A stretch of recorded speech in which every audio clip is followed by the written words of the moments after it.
Hindi sa lahat ng travel ay masaya at mag-e-enjoy ka.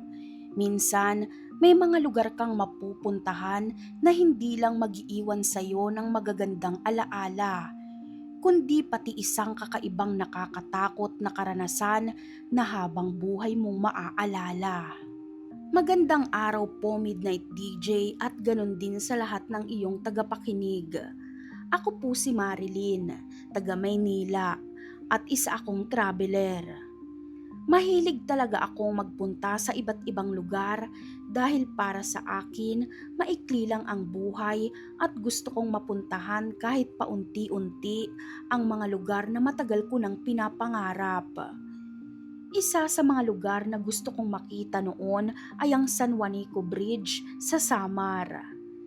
Matagal ko nang naririnig ang mga kwento tungkol dito, lalo na yung mga istorya tungkol sa mga dugong sinasabing inialay noong ginagawa pa ang tulay. Pero sa totoo lang, hindi ako naniniwala sa mga ganong kwento. Para sa akin kasi, ang mga kwentong yon ay ipinasa lang ng mga matatanda sa bawat henerasyon. Kaya nang magkaroon ako ng pagkakataong makapunta roon, mas lalo akong natuwa. Hindi ako nag-isang bumiyahe dahil kasama ko ang dalawa kong ka-office mate, isang bakla at isang babae. Plano lang talaga namin noon na mamasyal, kumuha ng mga litrato at makita ng personal ang San Juanico Bridge bago kami bumalik sa Tacloban kung saan kami nag-book ng hotel. Noong araw na yon, maganda ang panahon at masaya pa ang aming paglalakbay. Habang papalapit kami sa tulay, excited ako dahil unang beses kong makikita ng malapitan ang napakahabang istrukturang ilang beses ko nang nakita sa mga larawan. Wala akong kahit anong kaba. Sa isip ko, isa lang itong magandang lugar na pwedeng pasyalan at kuhaan ng litrato. Pero pagdating namin at unang tapak ko pa lamang sa bahagi ng tulay kung saan kami naglalakad, biglang nagbago ang pakiramdam ko. Hindi ko maipaliwanag kung bakit parang bumigat ang katawan ko. Para bang biglang naging malamig ang paligid kahit hindi naman ganun kalakas ang hangin. Habang naglalakad ako, pakiramdam ko ay may kung anong hindi nakikitang bagay na nakamasid sa akin. Mamaya-maya, nagsimula kong mapansin ang mga taong nakasuot ng puting damit. Sa una, inakala kong normal lang na mga turista ang mga yon. Pero habang tumatagal, parang parami ng parami ang nakikita ko. May mga nakatayo sa gilid, may mga naglalakad, at may ilan na nakatingin lamang sa akin. At ang nakakapagtaka, halos lahat sila ay nakasuot ng puti at kakaiba ang kanilang mga muka. Hindi ko na napigilang tanungin ang dalawang kasama ko kung napapansin din nila ang mga taong nakapaligid sa amin. Pero nagkatinginan lamang sila at sinabi nilang kaunti lang naman ang tao sa paligid. Magkakalayo raw ang mga turista at wala namang ganong karaming tao na malapit sa amin. Doon ako nagsimulang kabahan dahil malinaw na malinaw sa akin ang mga taong nakikita ko. Habang nagpapatuloy kami sa paglalakad, lalo kong naririnig ang mga boses. Hindi ko mawari kung saan ang gagaling ang mga ito. Mahina lamang sa simula, pero habang tumatagal ay parang mas lumilinaw. May mga salitang paulit-ulit kong naririnig na tila humihingi ng tulong. May ilan ding boses na parang galit at paulit-ulit na humihingi ng hustisya. Sinubukan kong wag pansinin ang mga naririnig ko. Baka pagod lang ako dahil sa biyahe. Yun na lang ang iniisip ko. Pero habang nakatingin ako sa gilid ng tulay, may nakita akong isang lalaki na nakasuot ng puting damit. Nakatalikod siya sa akin at nakatingin sa malayo.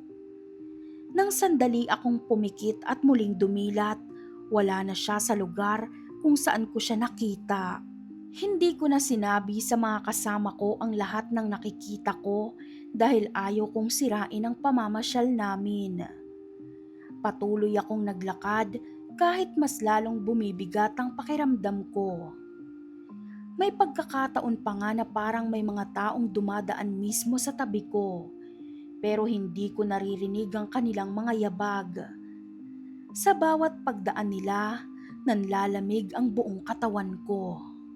Nang matapos na ang pamamasyal namin, mabilis akong nakahinga ng malalim dahil akala ko tapos na ang kakaibang nararanasan ko. Sumakay kami pabalik sa Tacloban at nagpunta sa hotel. Habang nasa biyahe, hindi ko maiwasang isipin ang mga taong nakita ko sa tulay.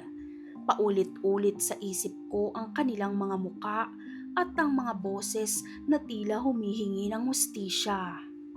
Pagdating namin sa hotel, napansin ng mga kasama ko na tahimik ako. Sinabi ko sa kanila na parang hindi maganda ang pakiramdam ko. Pero hindi ko na ikwento ng detalyado ang mga nakita ko. Nang gabing yon, habang nakahiga ako sa kama, bigla kong naramdaman na parang may nakatingin sa akin mula sa sulok ng kwarto. Hindi ko makita kung sino, pero ramdam na ramdam ko ang presensya. Pinilit kong matulog at iniwasang tumingin sa paligid. Pero ilang minuto lamang ang lumipas nang makarinig ako ng mahinang kaluskos. Pagmulat ko, nakita kong bahagyang gumagalaw ang kurtina kahit nakasara naman ang bintana. Mamaya-maya pa, parang may aninong dumaan sa gilid ng aking paningin. Hindi ko na alam kung guni-guni ko lamang yon o may iba talagang nasa loob ng kwarto. Kinabukasan, paggising ko, mataas na ang lagnat ko. Nang hawakan ng kasama ko ang noo ko, nagulat siya sa init ng katawan ko. Akala namin ay simpleng sakit lamang dahil sa pagod at biyahe.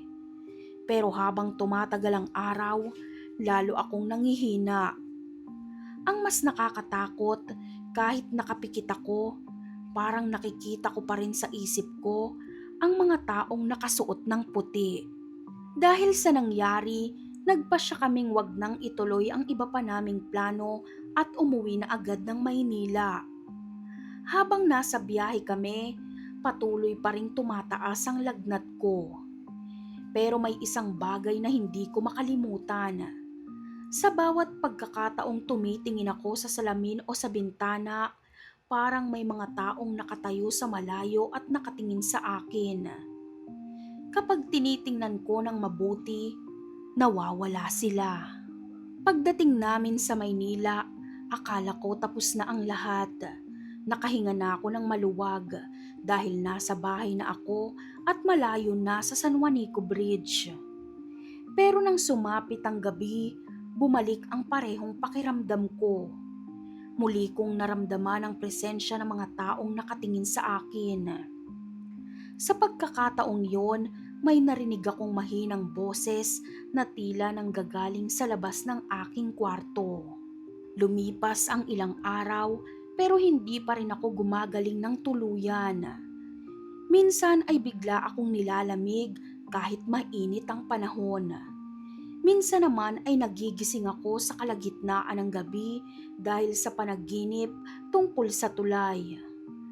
Paulit-ulit kong napapanaginipan ng mga taong nakasuot ng puti. Lahat sila ay nakatingin sa akin at tila may gusto silang sabihin, pero hindi ko maintindihan. Isang gabi, sa panaginip ko, mas malinaw kong nakita ang kanilang mga muka. Hindi sila mukhang galit sa akin. Sa halip, para silang mga taong naghihintay na mapakinggan. May ilan na may hawak na parang mga lumang dokumento at larawan, habang ang iba naman ay nakatayo lamang at nakatingin sa akin.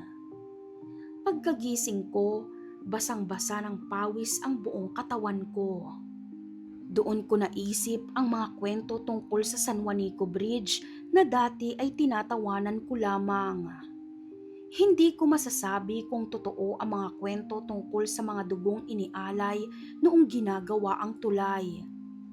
Wala rin akong sapat na kaalaman para sabihin kung sino talaga ang mga nakita ko. Pero ang alam ko, may naranasan ako roon na hanggang ngayon ay hindi ko maipaliwanag. Unti-unti ring nawala ang mga kakaibang pangyayari matapos ang ilang araw. Bumalik ang normal kong pakiramdam at nakatulog na rin ako ng maayos. Pero hindi na ako katulad ng dati. Simula noon, mas naging maingat ako sa mga lugar na pinupuntahan ko.